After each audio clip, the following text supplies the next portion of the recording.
It is my pleasure to introduce Alexandra Matthews. Since arriving at the Hudson Valley Writers Center, Alex has compiled an impressive list of publications. Her work can be found in Jellyfish Review, X-Ray Lit, Barron Magazine, Atlas and Alice, and most recently in Fractured Lit. It is the images in Alex's work that stay with me.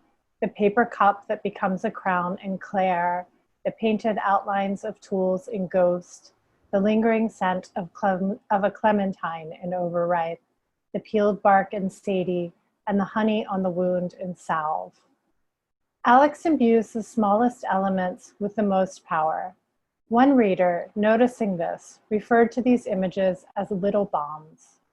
In workshop, I have spoken of them in the same way, marveling at the way she deftly returns to objects to reinforce and shape a desired emotional landscape.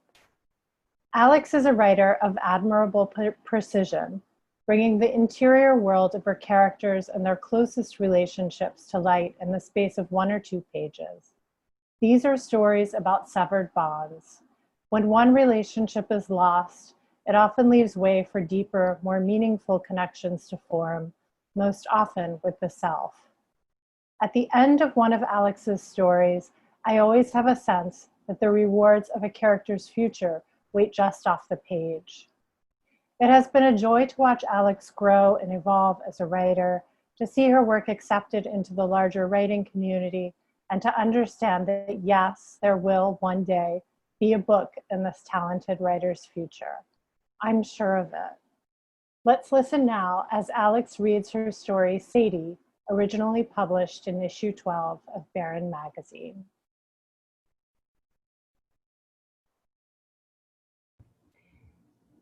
Thank you so much, Beth. Okay, Alex, raise your hand. I see you. I'm asking to unmute you. Okay, I think I got it.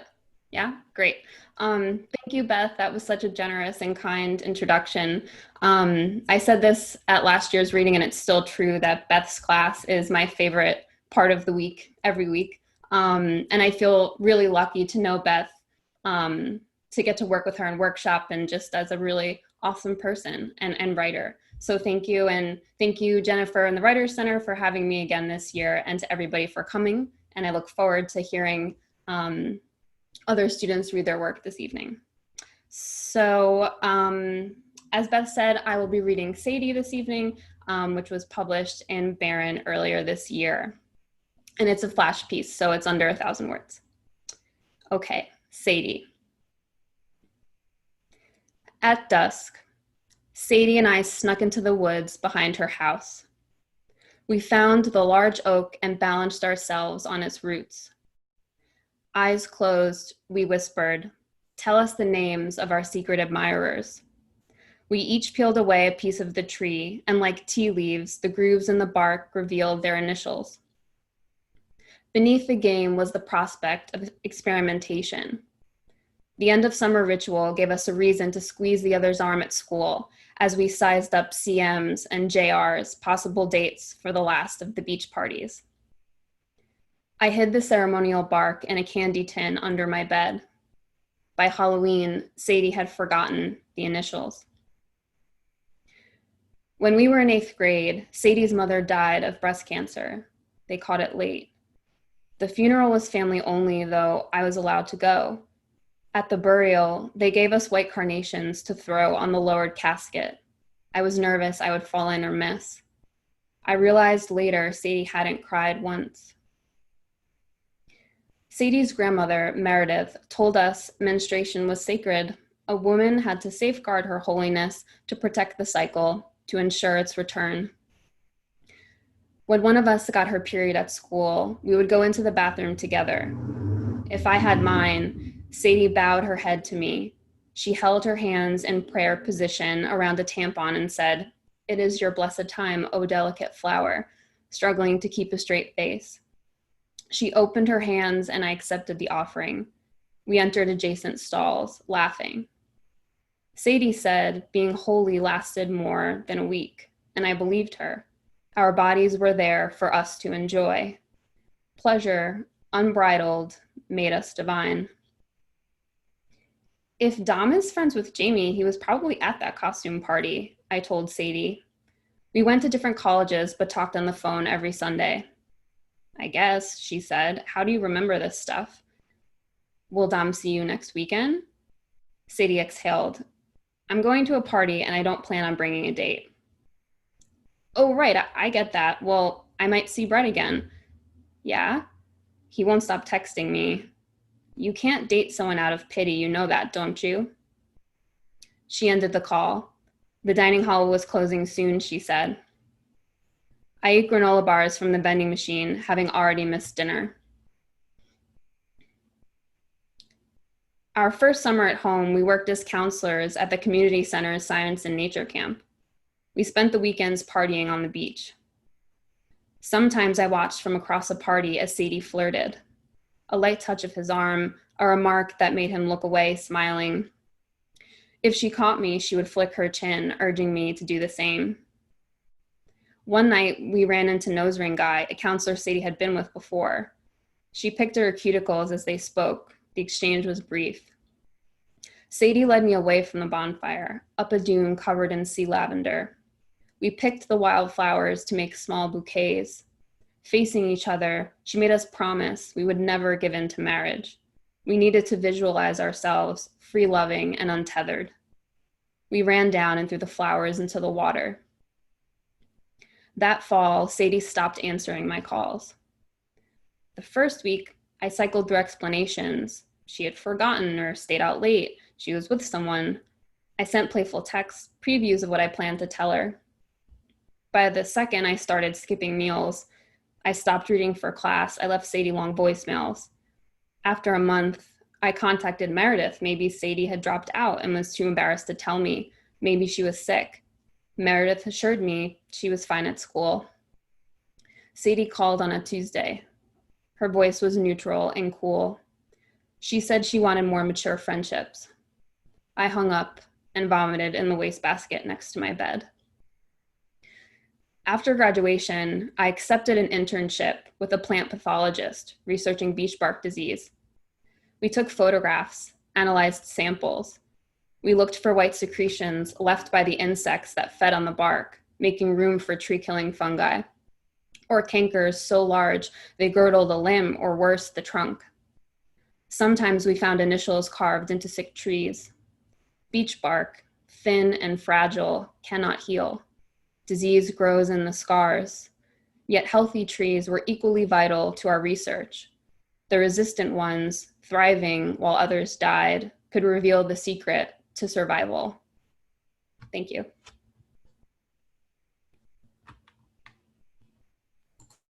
Thank you so much. That was wonderful. And thank you so much, Beth, for all the work that you do for the Hudson Valley Writers Center and your incredible spirit. Your students, as you know, love you.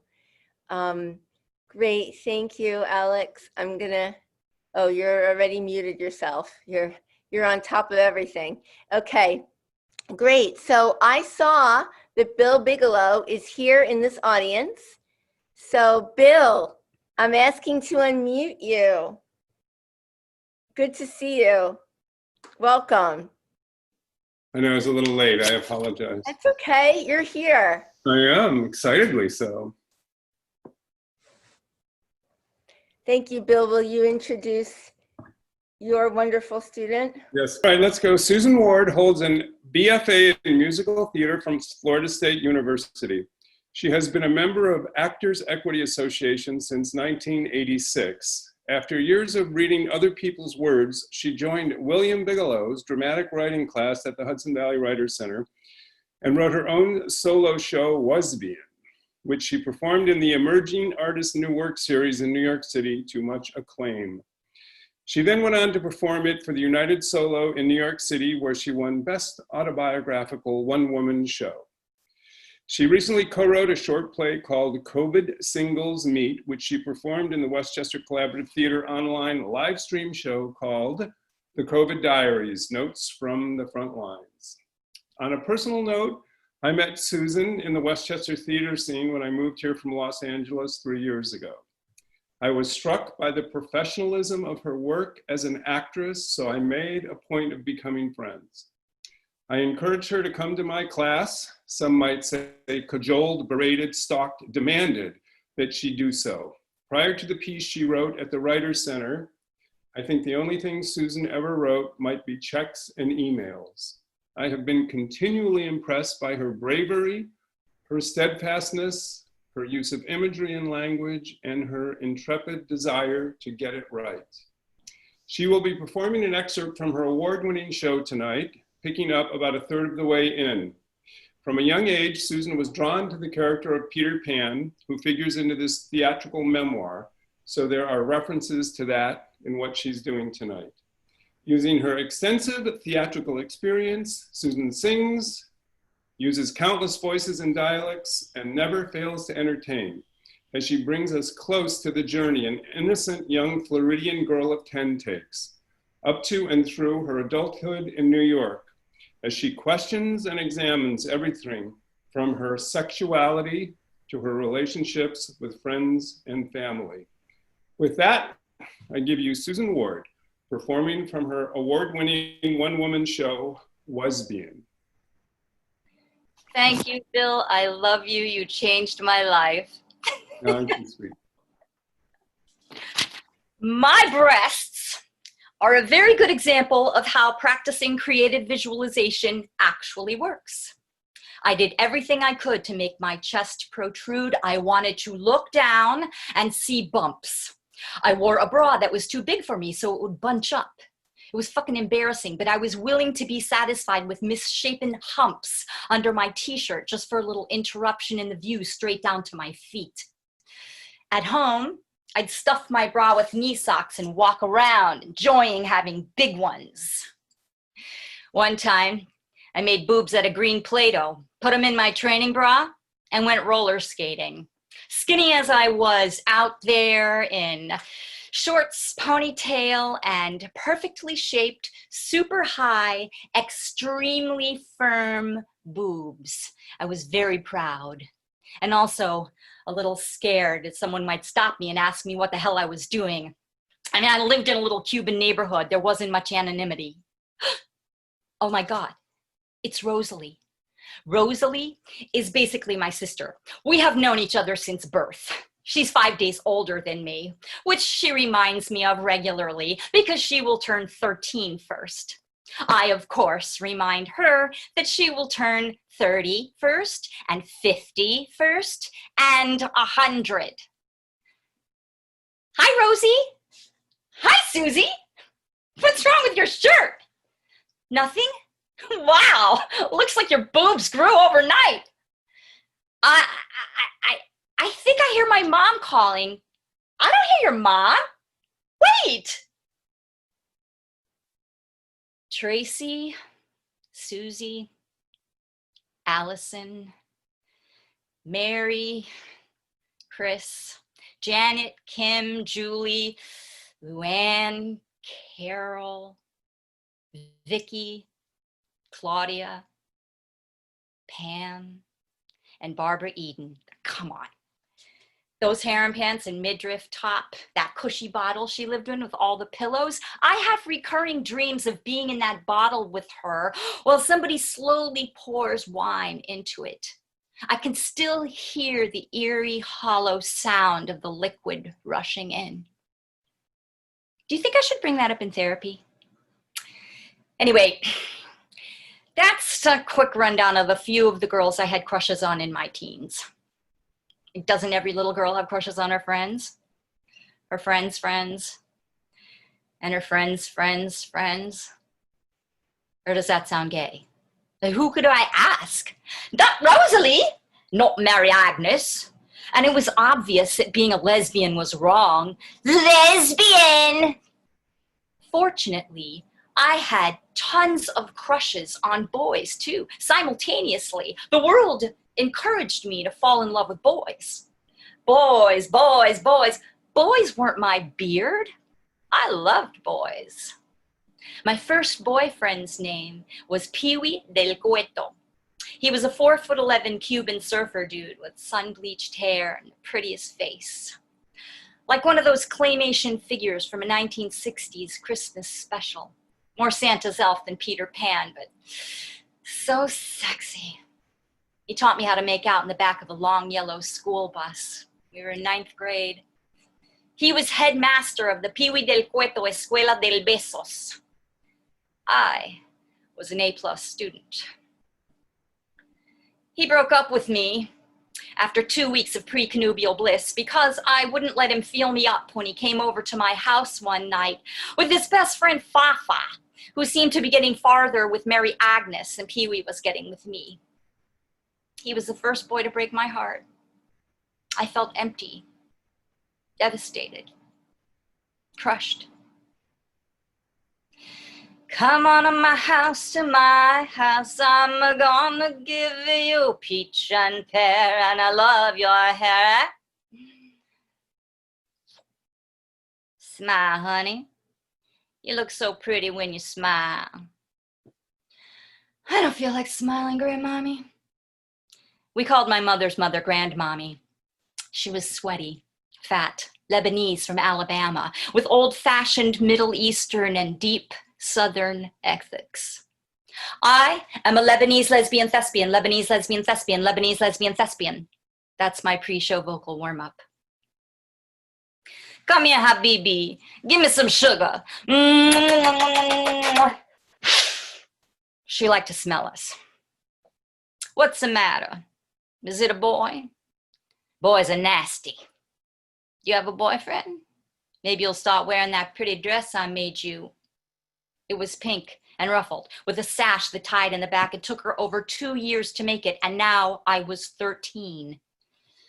I tried not to stare at the bead of sweat that was slowly creeping down her wrinkled neck toward the long, long crevice that dove between her ample breasts. She did not know the gorgeous Pee-wee and the way his tongue made me feel when it rolled around in my mouth. A boy that was sort of a girl. Peter Pan. And he carried a skateboard to school. I'd been banished from Never Never Land because he wouldn't let me I wouldn't let him put his hand up my shirt. Wasn't that what good girls were supposed to do? Wasn't I a good girl? Being a good girl sucked. Losing your virginity is supposed to be the sacred moment for a good girl, where you've cock-teased a multitude of horny guys until you've met the love of your life, the one. And it's sweet and innocent and special. Even if it's in somebody's car because both of your parents are home and you're trying to decide whether to do it in the front seat or the back seat, because taking the time to get into the back seat ruins the mood, but doing it in the front seat means you've either got the steering wheel jabbing you in the back, or your head is squashed into the door handle, or, God forbid, your little brother taps on the window because you're parked in the front yard. Shortly after my failed relationship with Pee-wee, I devised a plan to get rid of my virginity. It did not include romance. My virginity felt like a sign of inexperience, a vestige from childhood. It was just a thing to lose, like your Metro card. The first time I had sex, I was 14. I did it standing up in my parents' bathroom, stoned on hash with a surfer dude who didn't know he was my first and definitely didn't know how old I was. When he saw my blood splatter onto the tile floor, he asked if I was a virgin. No. I couldn't wait for him to leave so I could call Mary Agnes and tell her the news. Mary Agnes, I did it. Did what? It. What? It? Yes! You did it? No, I didn't. Mary Agnes, you didn't? I was proud. Of course, there was shame.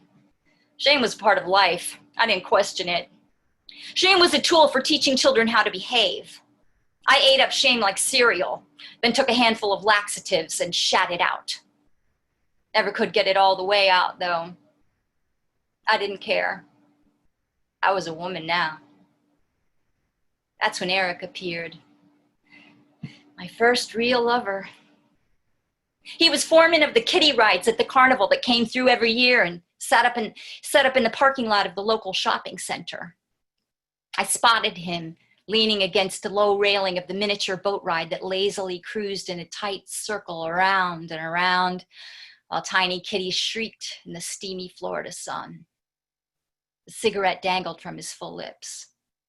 His long dark hair curled at his shoulders.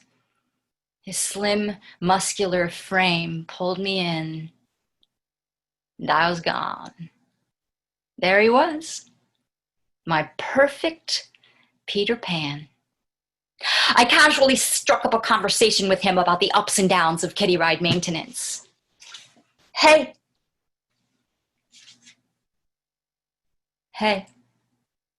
I got Eric's attention, and I got a whole month with Eric. When he went on his break, we made out like a couple of teenagers, 'cause we were. He gently introduced me to his penis, Frank. He and Frank were from Pennsylvania. I was crazy about him. Frank was pretty cool too.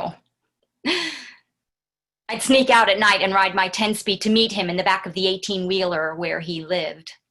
It smelled like dirty clothes and metal. No bathroom.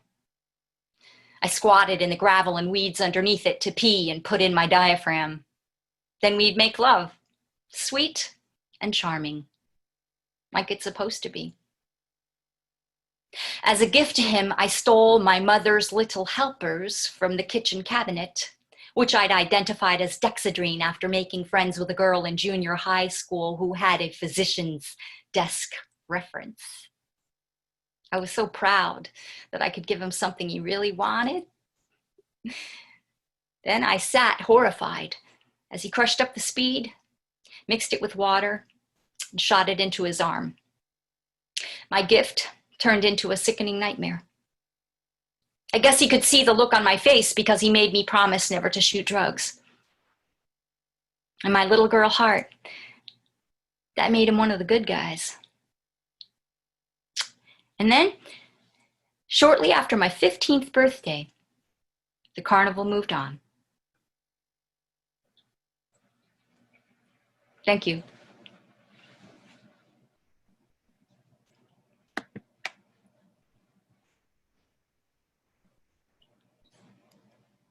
Thank you so much, Susan. That was really wonderful. And thank you, Bill, for that amazing introduction for Susan's piece. Thank you so much for being with us tonight. I want to hear the whole piece and see the show when we're not in the pandemic anymore and theaters can open. Great, thank you so much. Now we're going to move on to Amy Holman introducing Eric. I'm asking now to unmute Amy. Unmute. Yeah. I'm unmuted? Yes. Yes, we can hear you, Amy. Thank you. All right, great. Eric Odynocki is a teacher and writer from New York. His work is often inspired by his experience as a first-generation American with Mexican, Ukrainian, and Jewish descent. Eric's work has been published in American Poetry Journal, Green Mountains Review, Pank, Magma Poetry, and others. I think there's two up right now on Streetlight magazine. I am delighted to be introducing Eric this evening. In the few years that he has dropped into my classes, I've enjoyed his development, the refinement of curiosity, images, ideas, and turns of phrase such as a clock of citrus suns or a loophole in chronology's harness. He is interested in time, humanity, and culture, who has come before him and what they have passed along to him. He teaches languages to teenagers who have their own language, slang, and he can translate structures and strictures easily, which is probably why he could decide he wanted to try writing in form and then deliver 3 different kinds in a 6-week class. He's a bit of a linguistic acrobat, and I think you're going to enjoy his poems. Please welcome Eric Odynocki. Thank you so much, Amy. Thank you so much, Amy, for that introduction. It's been such a blast starting classes at the Hudson Valley Writer Center. And so I just thank everybody. Thank you, Amy, for all of your tutelage in poetry. It's really been awesome. And thank you, Beth, for your classes as well. And I've had the pleasure of being in Jennifer's classes as well. So it's really just an amazing journey it's been. So thank you for celebrating this with me. So the first piece that I thought I would share tonight is a hybrid piece.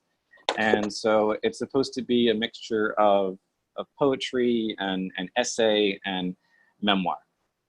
And it's called Streaming, and I designed it to look like some sort of streaming service or a catalog of streaming services and what they offer. So, streaming. Docuseries. I just came here to read the comments and other memes. Thumbnail. Bear trap. Pilot. Inadvertent landmines Enlightenment thinkers left behind after fencing matches with their quills, and other documents we constantly forget about and step on. Thumbnail. Roman Colosseum. Episode 1. Life Imitating Art. An interview with Suzanne Collins about how she channel surfed between the Iraq War and reality TV, and how that inspired her to write The Hunger Games. Thumbnail. Faceplant emoji. Episode 2. What Would You Do? Part 1. 2 packs of dogs bark at each other through a slowly moving gate. Fangs bared, entire bodies convulse with the power of canine rage and territorialism. Or is it tribalism? Once the gate is fully open, silence. Puzzlement. They turn, heads lowered, tails stiff as they trot away in opposite directions. To be continued. Thumbnail. Epic faceplant through head. Episode 3.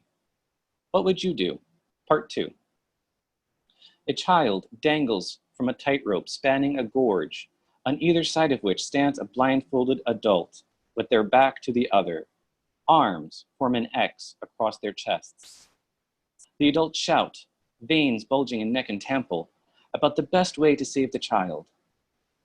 Spectators have gathered at the rim. They attempt rescue, but their efforts to coordinate cannot overcome the din. They look to you for stage directions. On which side of the canyon are you on anyway? Or do you have the privilege of a bird's eye view, the humility of a worm's eye view? Thumbnail. Night vision of a daytime scene. Episode 4. Red herring. Reruns of the 2003 US invasion of Iraq. Thumbnail. Silhouette of trees at twilight. Episode 5. The trees have eyes. On one of those rare late spring days in New York, warm, dry, sunny, a teacher goes outside to grade and enjoy the weather. He sits down on a bench with papers in his lap and green pen at the ready. The teacher stops. He looks up. The school property edge is thick with trees, brambles, and ivy. What does the underbrush conceal? Or who? Our protagonist is an open target. Will he live through the stack of papers? Thumbnail. $19.99. Episode 6. Clockwork Orange Conditioning. Fingers tender from scrolling? This app scrolls the 24-hour news cycle for you. Eye pincers are an in-app purchase. According to your search history, you might like to watch how it all ends. So the next piece that I wanted to share was, it's a poem, and I attempted to encapsulate different experiences when it comes to learning language, to write about how my parents learned English and also my experience of not knowing my parents' languages growing up. So this is, I'll read the Spanish first and then I'll read the English.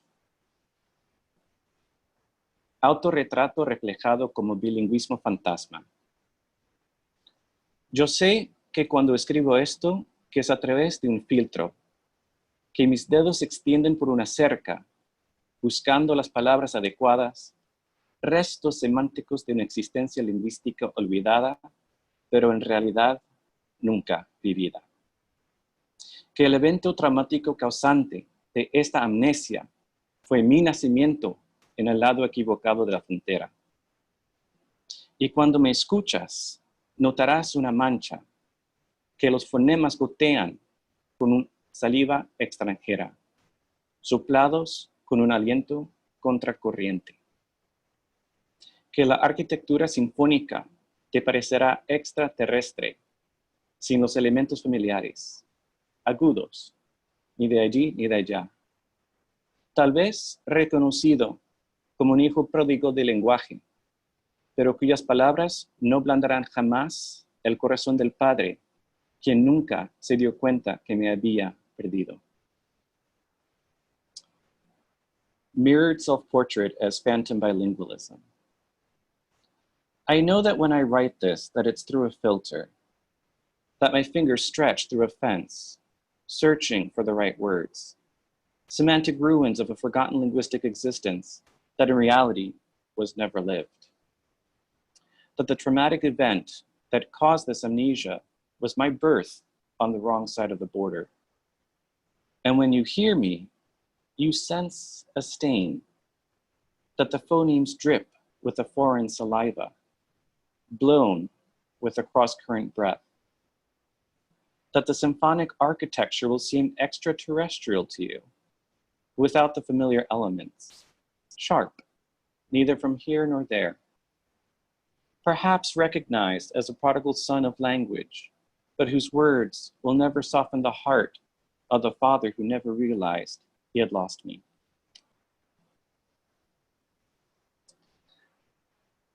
So the next poem that I would like to read is a prose poem that was, oh no, it's not. It's a regular poem.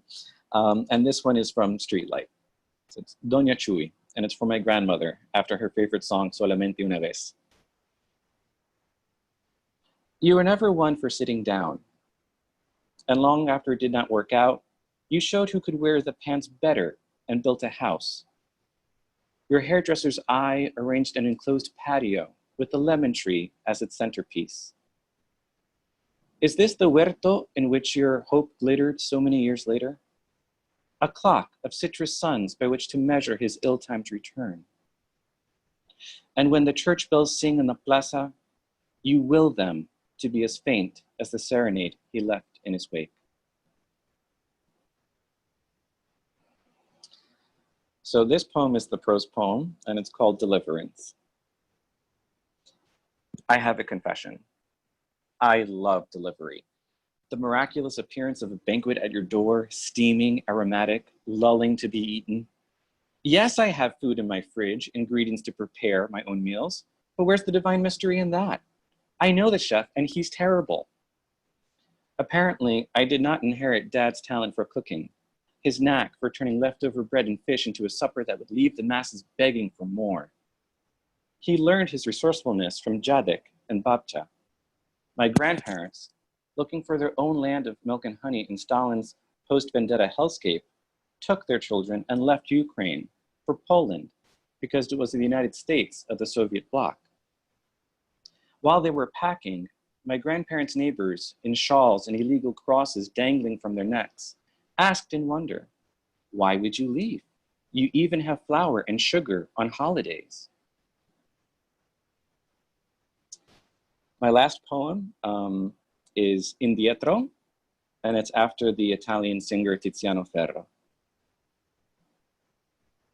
This was before she left you, somewhere between ages. We skimmed the Adriatic's edge on that ancient highway, capsuled in your black Fiat, with hands out the window to grasp tendrils of summer night air, unbridled in its softness. Song on repeat, where the closer his search for her comes to its end, the farther she steps away. How the world, in its vessel of time, glides ahead while she dashes in perpetual reverse. Perfect soundtrack to our quiet rebellion, our indulgence of this loophole in chronology's harness as we hurtled towards something infinite. Thank you.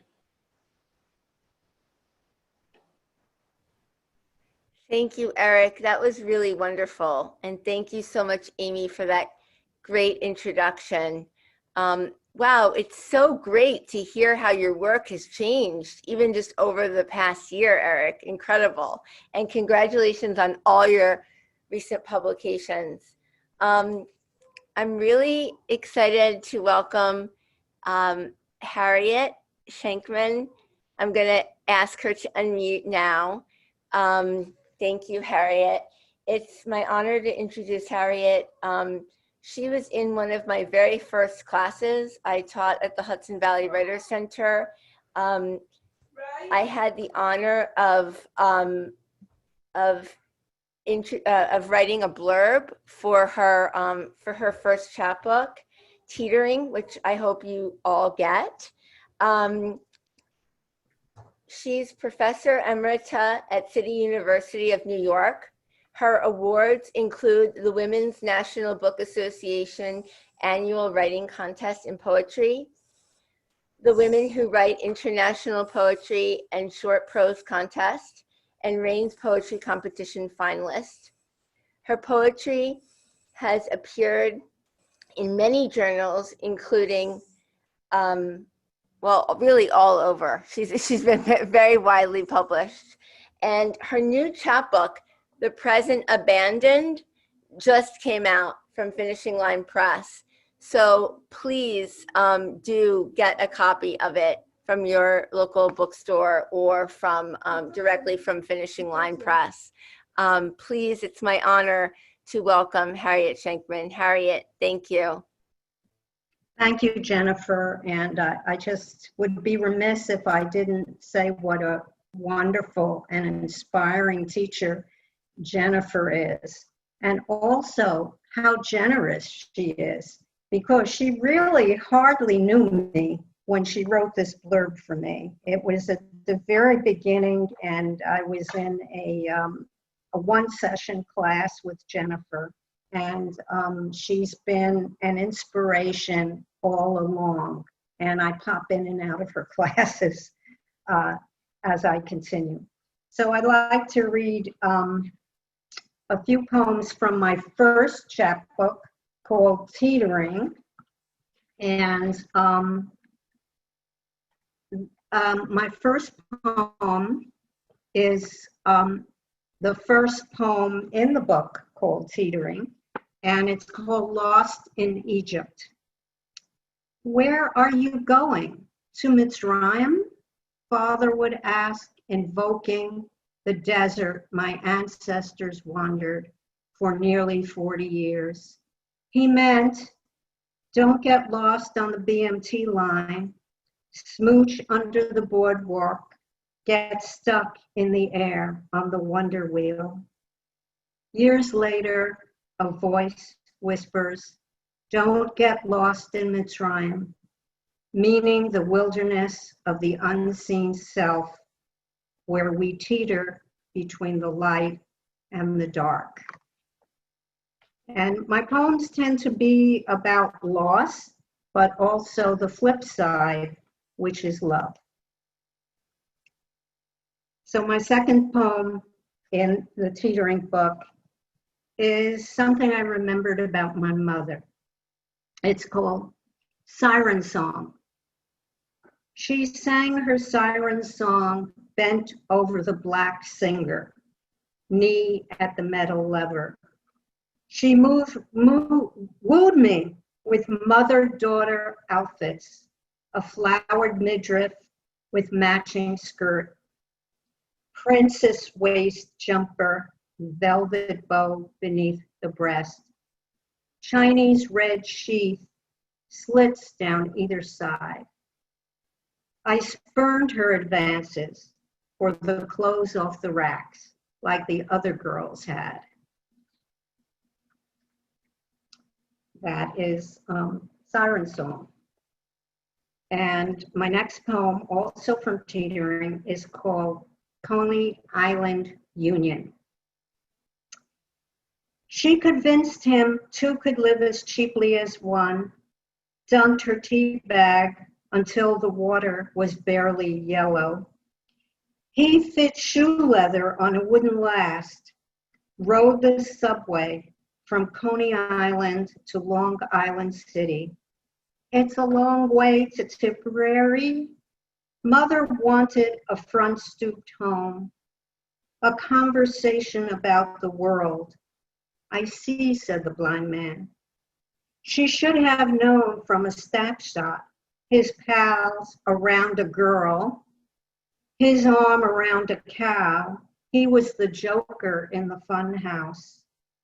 Why don't you kiss on birthdays, I asked. Why is a crooked letter, he said. In winter, she lay in a reclining chair, silver-lined reflector pointed toward the sun. But after one more season in a no-divorce time, she took off for good. She can't pick out a ripe cantaloupe, father said, and left to walk the boardwalk all the way to the parachute jump.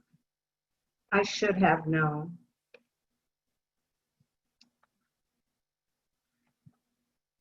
And let's see, what else do I have from this book?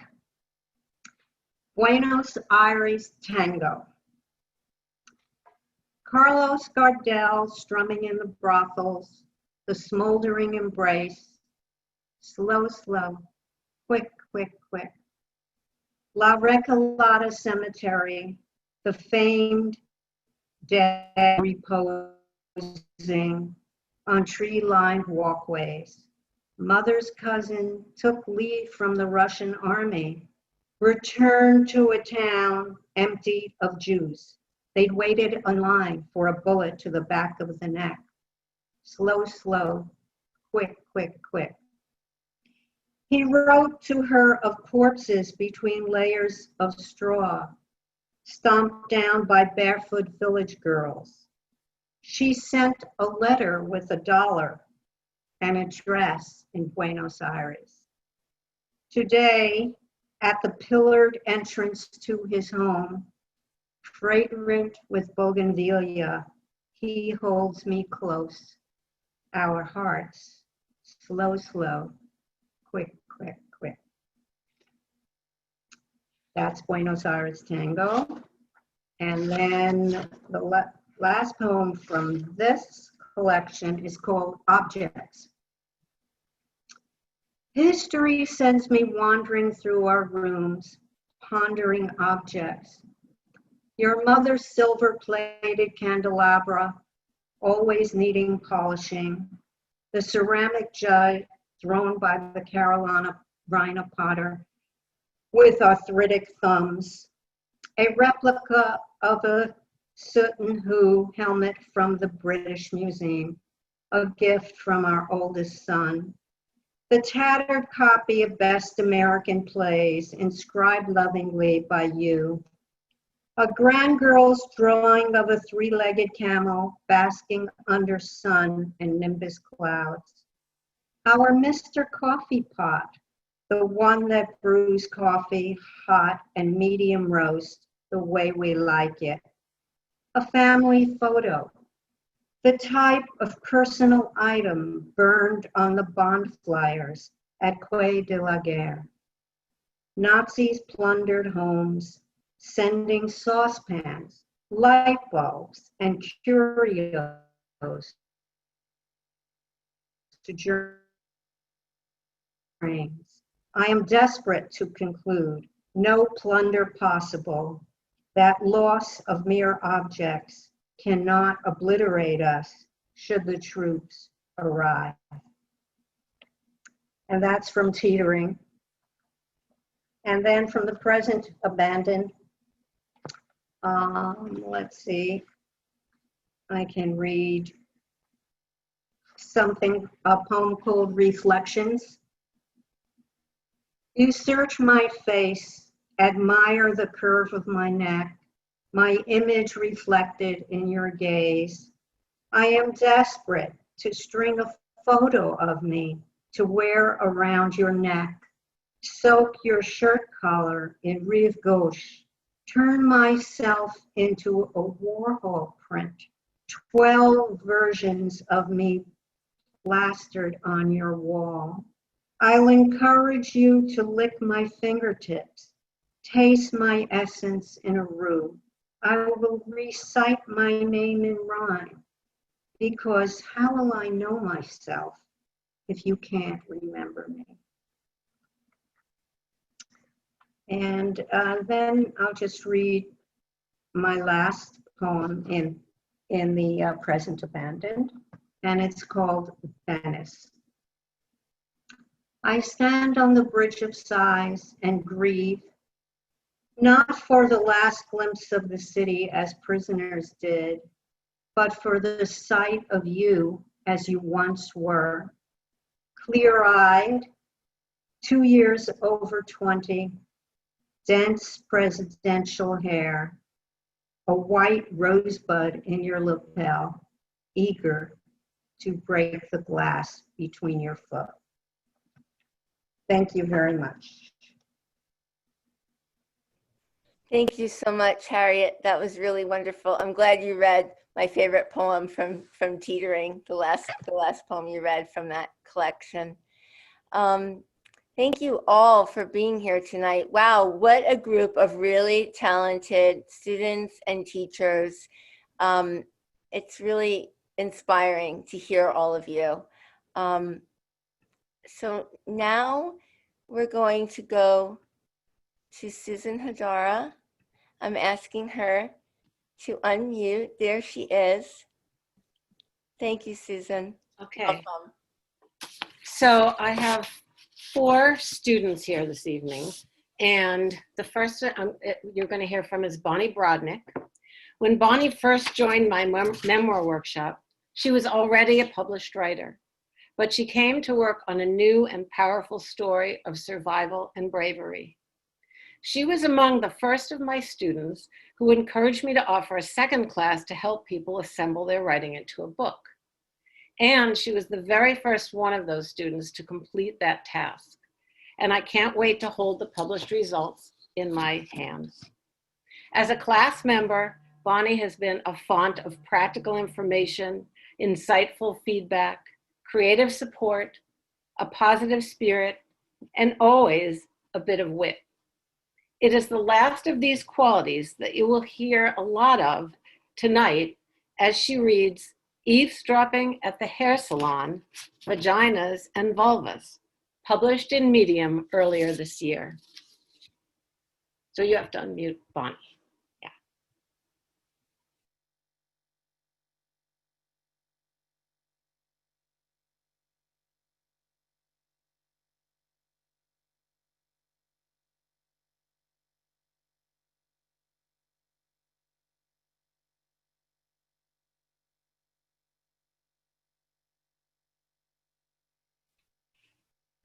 Okay, can you hear me? Yes? Thank you so much, Susan, for that incredible introduction. I'm really grateful to the Hudson Valley Writer Center for so much, mostly for you, Susan, and all of your encouragement and positivity and just being such a great teacher. And for the center being a real rescue for a writer. So this is called in Eavesdropping at the Hair Salon, Vaginas and Vulvas. And here's a picture for inspiration.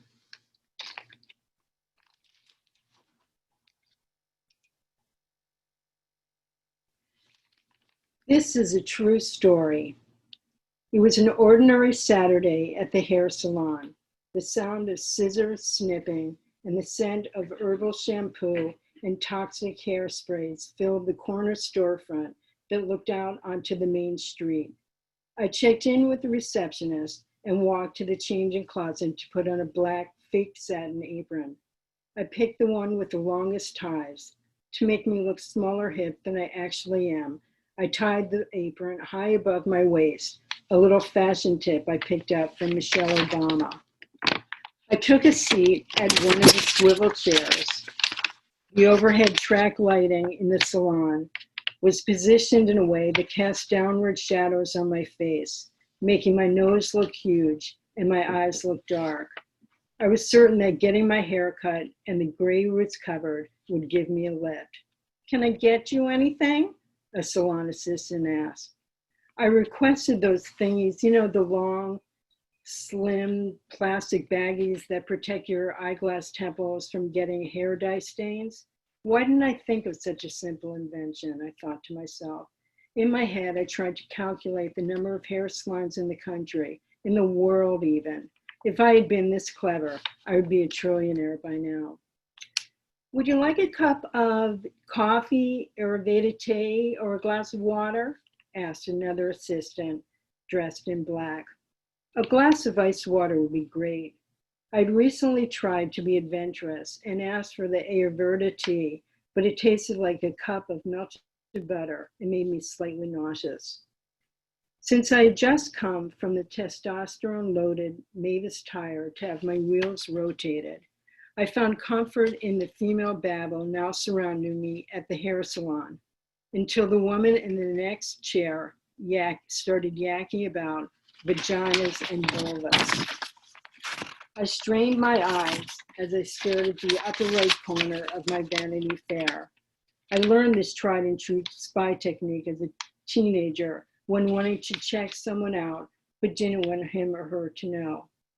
From this strategic side gaze, I saw that the woman was wearing a strappy conservative heel sandal, even though the temperatures were still hovering in the upper 40s. Strips of aluminum foil dangled from her head. I wondered whether she was getting blonde highlights or channeling Martians. The woman had an iPhone perched on her knee and was wearing earbuds. She spoke into the microphone that she held up to her mouth. Her conversation seemed to linger on the topic. Oh boy, here we go, I thought. I casually looked at my fingernails. The cuticles were overgrown and the polish needed refreshing. The woman continued, "I mean, it's the same information, but it's not true inflammatory disorder." Pause. "Let me go back to the beginning." I wondered whether she was writing a paper and talking to her co-writer or editor. The woman continued, briefly touching on vaginal gels and exclusion. "The word exclusionary, should this be in the text too?" she said. "These are the primary facts to consider. We don't want to lose meaning. What I'm not crazy about, though, is this sentence. Can we change it? It's the perception of engorgement. Is it pertinent to this paragraph on genitalia? Let's make sure that this makes sense." The distraction continued. I read, reread, and reread the same 3 paragraphs on page 12 in Vanity Fair. "They're also theoretical," the woman said. She futzed with her earbud. "But what do we know is that it's the engagement that creates sensitivity. They're not really ideologies. I think we need more sentence." Hearing the phrase, "I think we need more sentence," was like the SNL skit in which Christopher Walken tells Will Ferrell that they, quote, "need more cowbell." I was also starting to get confused between the words engagement and engorgement.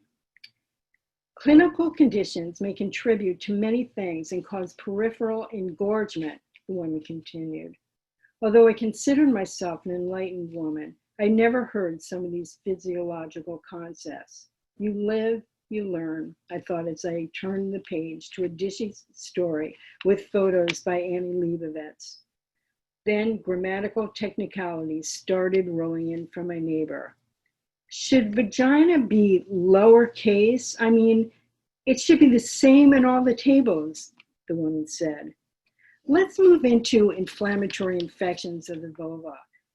People are afraid we'd be changing evidence, and that's what we don't want to do." There was a pregnant pause. We've sure gotten to love sexual medicine, haven't we? The woman asked jovially into her mouthpiece. From a bystander's perspective, my perspective, the obvious answer was yes. We like sexual medicine very much. I glanced over. Dye had dripped down the woman's forehead. Flashes of the movie Death in Venice came to mind.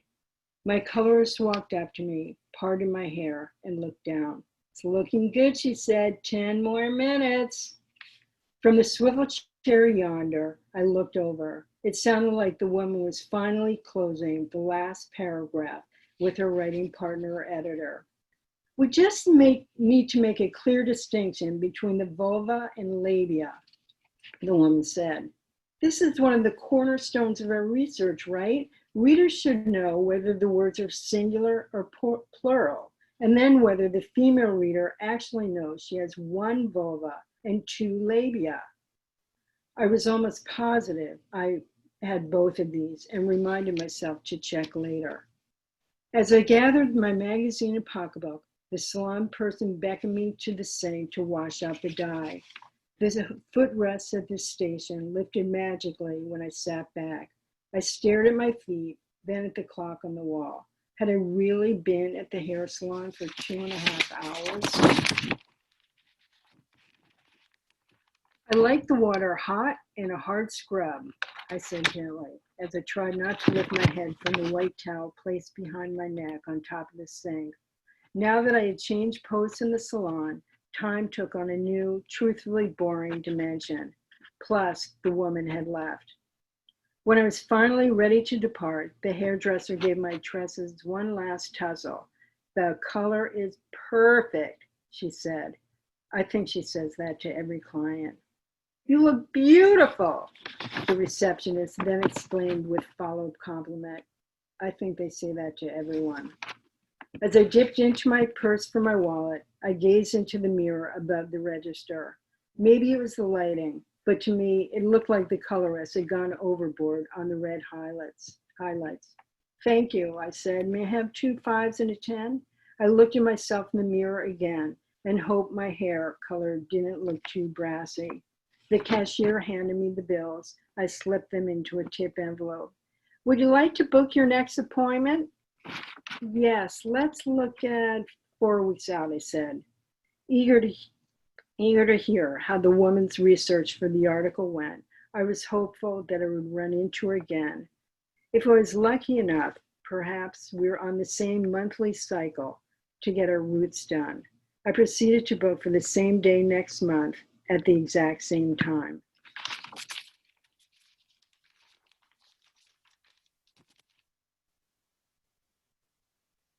Thank you so much, Bonni. That was wonderful. Thank you, Susan. I'm going to go back to you now. Okay, thanks, Bonni. Now we're going to go to hear from John Delahanty. John has been a student in my memoir workshop many times over the past years, and no matter what aspect of his life he is writing about, he consistently demonstrates a clarity of vision and a deep honesty that takes courage, especially because he's often the only man in the room. Furthermore, he has become a role model as a reader. I might say an orator, as you are about to hear. The piece he is reading, written during this troubled spring in my real-time memoir class, is called "The Rhododendrons Couldn't Care Less About the Virus." Thank you, Susan. Now we're going to go to John to ask John to unmute. Here he is. Okay. Thank you, John. Thank you very much, Susan. I've really enjoyed your classes. You're so supportive. And one thing that I always need in the class is a prompt. This piece was written in a memoir class that Susan recently created called Real-Time Memoir, which is about the pandemic. And the prompt which inspired this piece was time, or the passage of time. And the piece, as Susan just mentioned, is called "The Rhododendrons Couldn't Care Less about the virus. It is mid-May, the most glorious time of year in Westchester County. I am surrounded by rhododendrons, purple ones, pink ones, lavender ones, red ones, and a few that are a luminous white. They encircle and define our garden. Some are huge bushes, well over 8 feet high. Others are little newbies, just starting to grow. The rest are vying for attention, trying to make each blossom larger and more fragrant than its neighbor. They have waited all year to put on their show after the white cascades of andromedas, which get a jump start on spring, after the marching rows of daffodils and tulips, and after the azaleas, their smaller, showier cousins. The stately rhodies would never allow themselves to be decked out in orange. Rhododendrons are nature's heralds. They tell us that summer is coming and the entire natural world will soon burst forth. Geraniums, begonias, sunflowers, tomatoes, corn. Each flower and vegetable follows its own cycle of birth, life, and death. We are mainly bystanders, watching the show and taking what each plant offers us. Now, in a most profound sense, they are telling us to get out of the way. As nature charges ahead, we are doing the opposite. We live in a virus-induced bubble where time stands still. We don't work, we don't go to school, we can't touch one another, we hide behind masks so our facial expressions disappear. We are locked in an artificial universe which we created and nature doesn't know. We are like reluctant Thoreaus, cut off from each other, not by choice, but by a disease that we are unable or unwilling to control. Thoreau was smarter than we are. He luxuriated in the deep, clear waters of Walden Pond, the life above and below it, and the Concord woods all around. Unlike him, we spend much of our time glued to the pixels on our screens. For years, Cassandras have been telling us that the earth is heating up and we ignored them. Ironically, nature itself may have found a way to get our attention. The virus has infected millions and killed hundreds of thousands more. Aside from the pain and death it caused, nature's virus has, at long last, forced us to change our ways. We don't drive our polluting cars to work as we once did, so the skies are becoming clearer. We don't manufacture and mine like we once did, so the waters that were the dumping ground of our waste are cleaner and filled with fish. Our grass, flowers, and trees are more lush than they have ever been. Some of us are even growing vegetables, many for the first time. While the clock has stopped for us, nature's heart continues to beat. We should pay heed. The artifice of our man-made world can be halted at any moment, often by our own actions or inactions. Nature, without us to interfere with us, with it is unstoppable.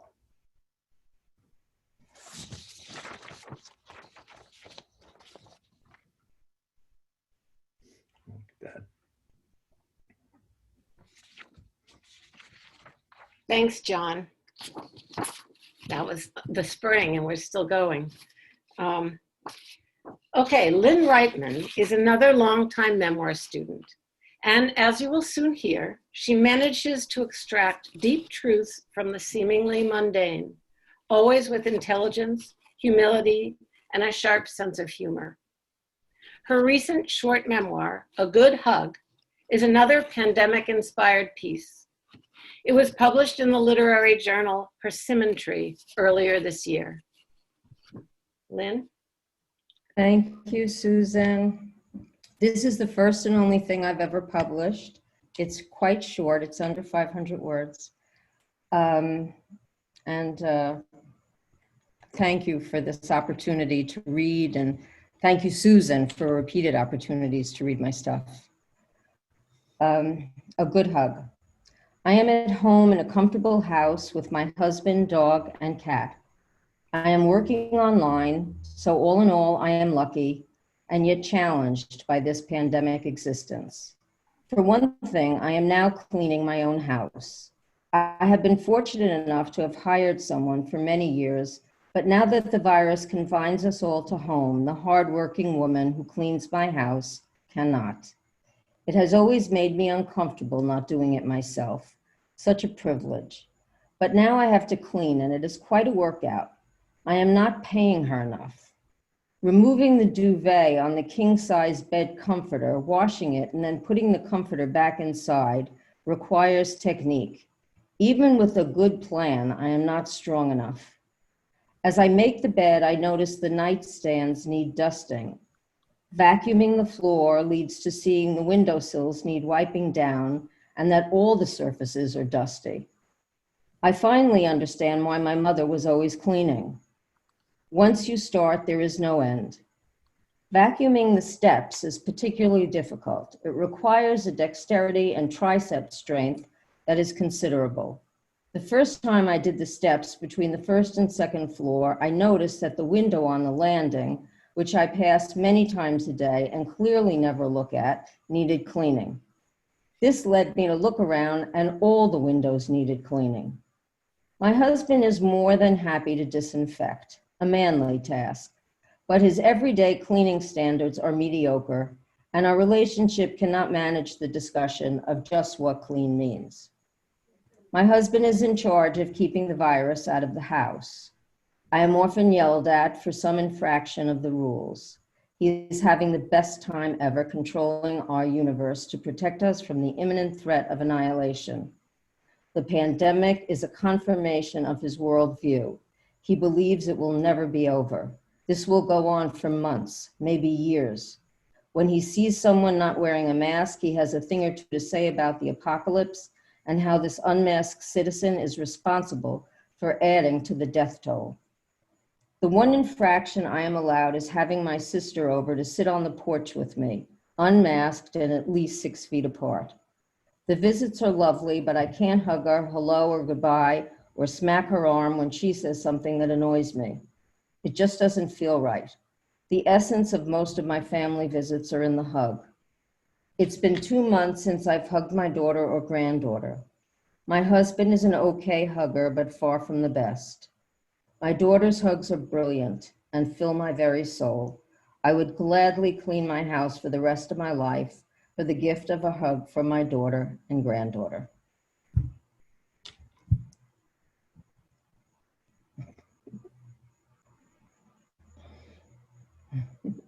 That was great. Thank you so much. So for the last reading of the night, I would like to dedicate to Shanna Joseph, who lost her battle with cancer just last week. I know there are a lot of people here on this Zoom who were unable to attend her funeral because it was private, because of COVID, and so I'm glad to welcome you to this reading.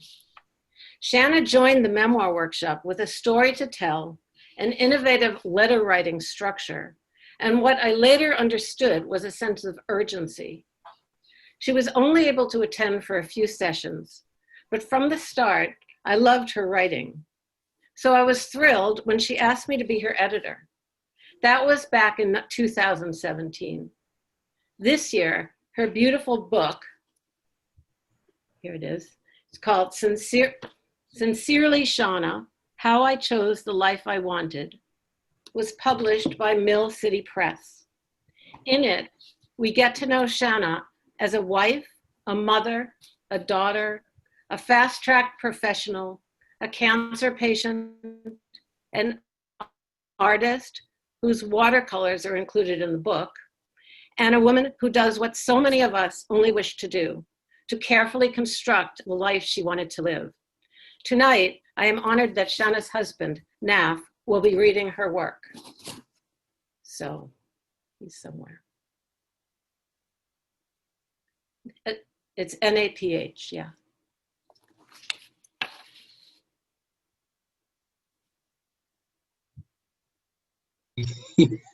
There we go. Okay. Can you hear me? Yes. Great. Thank you. Thanks, everyone. I'm going to read two short pieces. One's from Shanna's book, and then one is the eulogy that I wrote for last week's graveside funeral in the same format. So this is about halfway through the book. Dear Wonder, since my diagnosis, there is something about being in nature that makes me stop in my tracks, take a deep, sweet breath, and hold it for as long as I can. Then I open my eyes wide, as if I can't believe what I'm seeing. I blink a couple of times, involuntarily. It is you. I feel a longing to be close to you, and a deep appreciation of your powers. When I'm with you, it is okay that I don't know the answers. You wrap your arms around me and reassure me that all is well, that my questions will be answered in due time if I trust the world around me, that not everything can be understood on a human level, that the world is as it should be, and it is beautiful. We visited Alaska in August of 2015, about a year after my metastatic diagnosis. The trip was originally planned as a thank you vacation for my parents, who had moved in and taken care of me during my stage 2 treatment. But when the cancer metastasized in August of 2014, and the following year turned into a rocky road of physical issues and emotional turmoil, the trip was postponed, and we wondered if it would ever happen. It took months of adding to my suite of hormone suppressant medications and battling various side effects before I was stable and ready to get away. Our trip turned into a celebration of life. My husband, the kids, my parents, and I took a cruise up the intercoastal shoreline of Alaska, stopping at Juneau, Skagway, and Ketchikan. On my birthday, we went to the Mendenhall Glacier. We had planned to get there by helicopter and walk on it with spiked boots, but because of the overcast weather, the flight was canceled. So instead, we stood in the national park across from the glacier and gazed at it. It was August, but I was wearing insulated pants, a windproof jacket, and my ski hat. The glacier sparkled. It looked like an enormous bumpy ice skating rink that covered everything around it, vertically and horizontally. It didn't take much time to imagine the entire planet blanketed by the same ice, devoid of life. Endless cold ice, the sun shining on it from time to time in between the clouds, shedding a blue cast of light. A couple of days later, we cruised through Glacier National Park. The glaciers looked like waterfalls frozen in time, reaching as high as 100-story buildings. Blocks of blue ice, layered on, one on top of the other, glistened in the sun, expanding for miles with trees poking through here and there. Every few minutes, a large chunk would break off and crash into the water, dissolving into thousands of shards, mini icebergs that were sharp like glass. The sound was so loud that I covered my ears to protect them. This month, after a friend's wedding in Buenos Aires, my husband and I flew to Mendoza to see the Andes and explore the wine region. It was right after another turning point in my treatment. I had just been moved from hormone suppressants to chemotherapy pills. I was already experiencing the side effects, which included pain and redness in my hands and feet. I was thankful to have the chance to go deep into nature to heal my aching soul, which was terrified that the disease was progressing again. After we checked into our hotel, we took a walk around the property. The Andes loomed above us, majestic, but to me, unreal. They looked painted into the background. There were layers of different colored trees, and then rocks so high that the clouds covered the top third. But you could still see the snow peaks. How is this possible, I thought? These mountains had been towering here for thousands of years, and there we were, little specks of humanity vacationing below them. These are the moments when I'm sucked into nature, so much grander and more powerful than I. These are the moments where I find you, dear wonder, hovering beside me, sucking me in. Each time I leave an awe-inspiring landscape, I look in the distance and try to make a mental snapshot to remind me of the time when my life and my worries seemed insignificant. I am part of something so much bigger. For some reason, that makes me feel better. I add these snapshots to my collection of wonders: skiing at Beaver Creek, the view of the Pacific in Cabo San Lucas. This summer, it was Niagara Falls. Last month, it was just walking down a trail in my town. Last week, it was the Long Island Sound during another neighborhood walk. My husband and I have been traveling the world since we started dating. I have felt your presence, wonder, but I am so much more mindful and aware now that the effect you have on me. I have learned to find you anywhere that is filled with nature and stillness. Did I recognize you before my illness? Probably, but now I'm paying more attention. You have taught me that nature will prevail. You know why I got sick and what will happen to me. I stand before you small and humble. I wonder what secrets you hold about me and my future. For now, though, I will simply take note of your presence, wherever I discover it, and allow you to enrich my life and comfort me. So that was her chapter. And then, if I may, I wrote a chapter for the eulogy. It was actually 3 parts, but this is the first part. I'm just going to read the first part. Don't worry. So this is my version. One second. Dear wife, you have always surprised me with your strength. You have always impressed me with how you know what you want. You have always filled others with peace and love. Surprising with strength. How did you manage through all of those needles, all of those infusions, all of those procedures? Oh, it's just a spinal tap, it won't hurt. Oh, we're just going to stick a huge needle into your bone and grab some marrow. Oh, there won't be many side effects from this drug you are getting, maybe just a few weeks of nausea, vomiting, constipation, and something called bone pain. Oh, don't worry, we are just going to blast your brain with massive doses of radiation. You won't feel a thing. Who are you, and where did you come from? Are you a superhero? You are mine. I could never have lived through what you endured for 8 years. I could never have gotten up a few days after chemo and gone out and won tennis matches against aggressive Westchester moms. I could never have lived through hormone therapy that caused your hands and feet to be raw and traveled across Australia and Europe and the Middle East with bloody, painful gashes in your extremities. I was the one working out 2 hours a day, 6 days a week, but it was you who had the strength of a superhuman. I think it came from your desire to live. When you first got sick, we cried. You thought it was over, but our doctor told us this happens all the time. She consoled you for hours every visit. Surgery, chemo, radiation. That was the recipe. You're healed. You asked me to be your hope guy, because if not, you wouldn't get through it. So I did. I think you forgot about that, because for years, you ridiculed me for being naive and too full of hope. We were just like any other married couple, right? Your strength was apparent in every step of the way, even when, after multiple seizures just 2 weeks ago in the hospital, you began half-consciously ripping out all the tubing from around your body, and a nurse who was holding your arm couldn't keep it down, saying, "She's strong." The biggest surprise of strength you have ever demonstrated was writing your book. When you asked me to proofread it to make sure there was nothing in there that you would regret going out publicly, I could not put it down. If any of you know me, I'm not the biggest reader outside of work. I read the book in 1 weekend, a much longer version of what you see today. I did not have one single edit.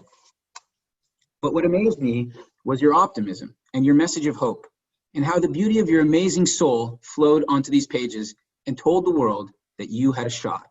When we discussed our cancer over so many years, I only got the bad stuff. This hurts, that bleeds, this makes me feel awful. I can't do this anymore. I never really got to hear the little voice inside you that said, I think I can. The book spelled it out for me. You had hope through all of the horrible moments that we shared, and you had the confidence to make it. You just needed my support in your core to prop you up and get there. We were just like any other married couple. I see all these qualities in Armaya and Zoe. You would be so proud of how they've acted since your passing. They're sad, but they carry on.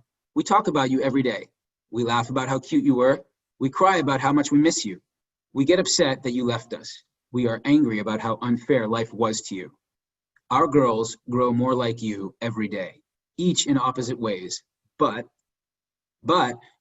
one of the ways in which they are the same, I said it, they are the same in some ways, is that they embody your strength and your courage. They are you. And I am still living with you in my life every day because I am with them.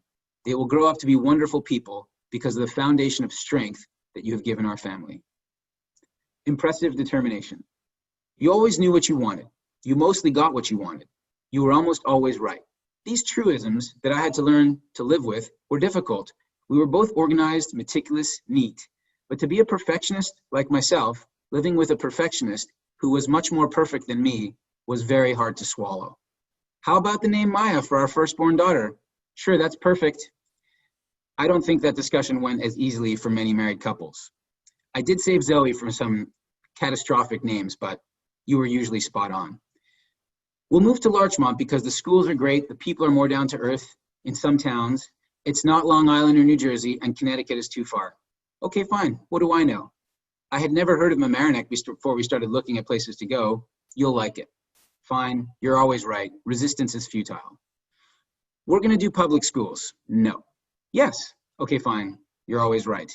I could walk you through a stock pitch where you had no previous knowledge, and within 2 minutes, you'd say, stop, it won't work. You were right. How? I don't know, but you always seem to be right. We have cancer, we are so screwed. Let's travel the world. Okay, make a list. Check, we did it. Make another list. Check, we hit that one too. Okay, the third list wasn't very good, but the first two are home runs. Shanna, we can't go to Iguazu Falls because the vaccines there could affect your treatments.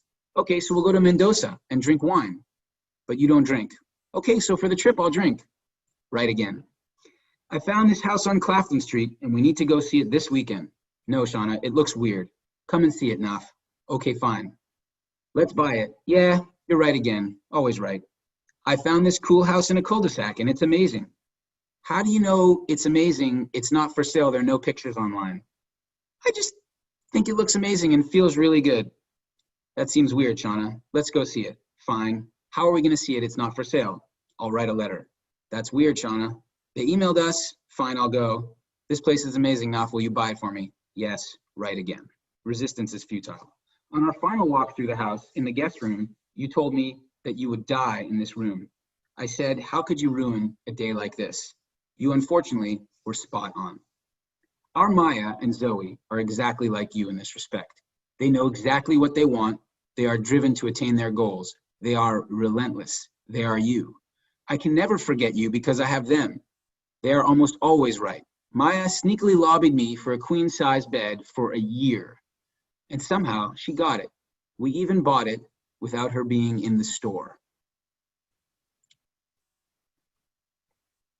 Zoe petitions me for her gifts relentlessly. Minutes after producing a list for an occasion like a birthday or Hanukkah, she goes into her, Daddy, what % chance am I going to get those gifts? Or, Daddy, I'll just pay for it out of my piggy bank, knowing full well those are the exact buttons to push to get me into action. They are you, and you live on. Peace and love. I never knew what it was that attracted me to you, sitting outside of Fiesta Pizza for brunch after a big spring-filling weekend, wearing one of your famous ratty pajama shirts, your hair frizzed up in what Maya would call a low pony, and your strange-looking glasses. Hardly the vision of a pre-frosh trying to impress a group of college boys. I think the obvious answer is you stood out. You were different. You had what we call at home a weirdness.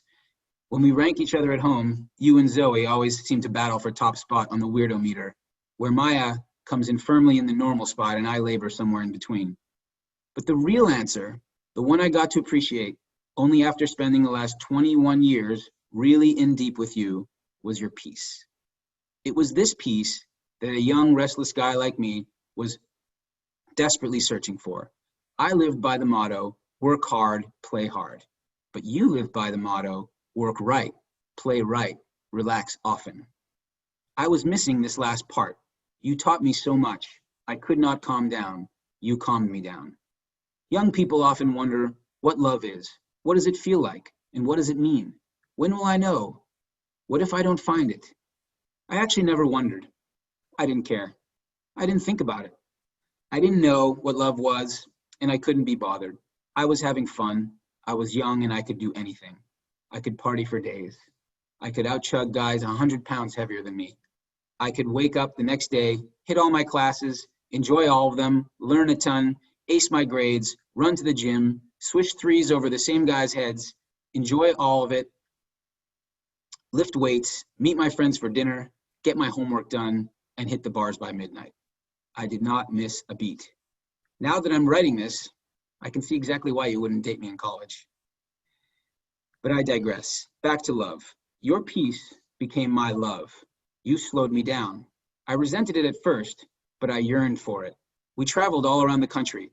We started with long-distance relationship until September 11th, and then it all changed.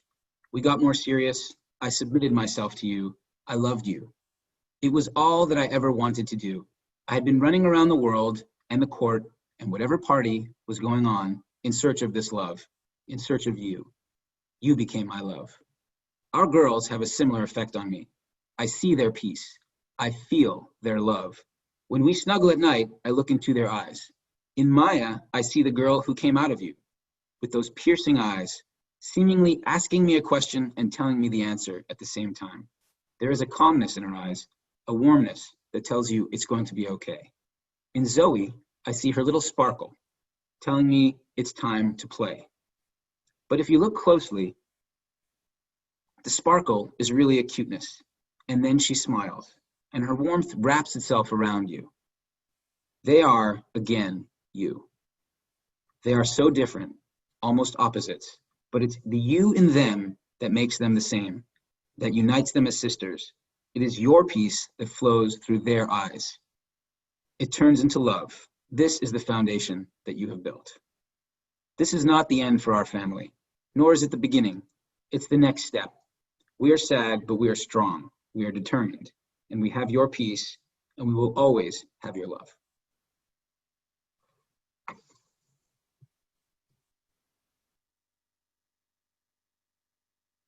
That was really wonderful. Thank you so much for being here, and thank you so much for sharing that moving piece. Yes, thank you. I mean, wow. I don't have any words after that. So, you know. Jennifer, do we want to open it up for any questions, or is that through the chat, or how do you want to do that? Yeah, if we have so many people here. We have 71 people. It was an amazing audience.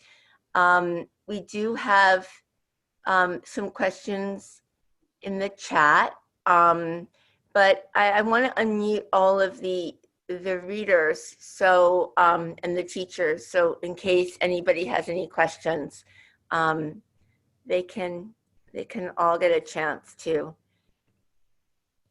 answer.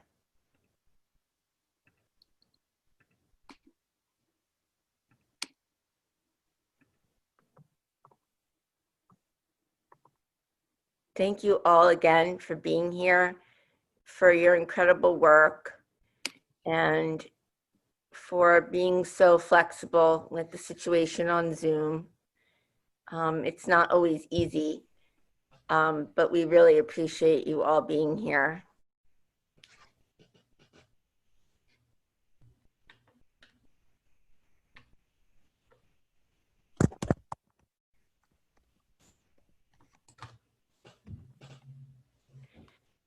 So are there any questions? Would anyone like to jump in and ask the audience anything, any comments? You can raise your hand if you want me to unmute you. I have a question. Question is for Alex. Your work is so precise, Alex, and so you write with such quiet beauty. And I'm just curious about your revision process. So how do you go about finding that those precise and elegant phrases and images? Do you start big and because you always write flash. So do you start big and get smaller, or do you start small? And if you could just talk, because I think flash is really special. It's somewhere between poetry and short stories. So if you could just speak to that a little bit. No. Alex? Thank you. Sorry, I muted myself. Thank you, Beth, for your question. I would say that I tend to write small. I mean, I think I start off, with pieces that are fairly short, usually too short, and then I have to kind of eke out more words to make the story a bit fuller.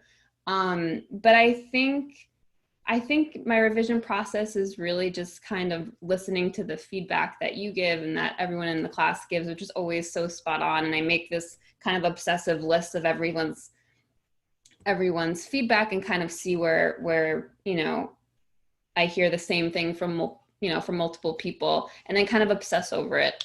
And I mean, that's what I do. That's it. Yeah.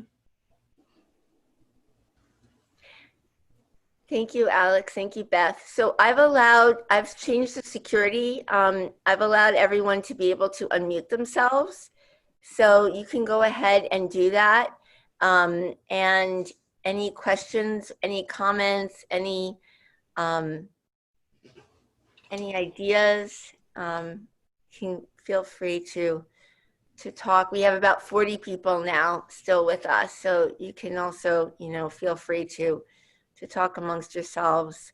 You can unmute yourself. I'm trying to see if there's any other questions in the chat. All of the readers do get a chance to look at the chat before you sign out, so you can see the things that people have written for you. You can see all of the condolences to NAF, all of the compliments to all of the readers. It was a really great night of work, and I was really impressed by the diversity of voices and the range. Thank you all for being here, and you were such a great audience too. Any other questions for the group, for the writers, for the teachers? Jennifer, I want to thank you for this opportunity to read, and to everybody and my friends who joined in. It was really a treat. It was really great to hear all of you. And, the center really has had to change rapidly in this time of the pandemic. And it's a real testament to the teachers and to the students who have been able to really seamlessly make that transition to Zoom. And we are so lucky that we have Zoom, because I can't really imagine what life would be like without the community that we've built here over, for me, it's been the past 7 years. For many of you, it's been several years that you've been a student or a teacher here. And I'm really grateful for all of you, and for the camaraderie and the real support that the students and the teachers give each other and the center. So we really want to thank you all for being here tonight. And Susan, thank you for so quickly arranging for NAF to read, because I can't really imagine what this night would have been like without him reading those two pieces. And I'm really glad that your perseverance got that done quickly. I don't know if he's still on, but I didn't expect him to do that, but he was very able to do that very, very well. So yeah, I don't know if he's on or not, but thank you if you are. I don't think he is anymore. I don't think he is anymore, but a lot of people were on to hear him, and some of you still may be here. So, thank you all for coming together like this. It was really special.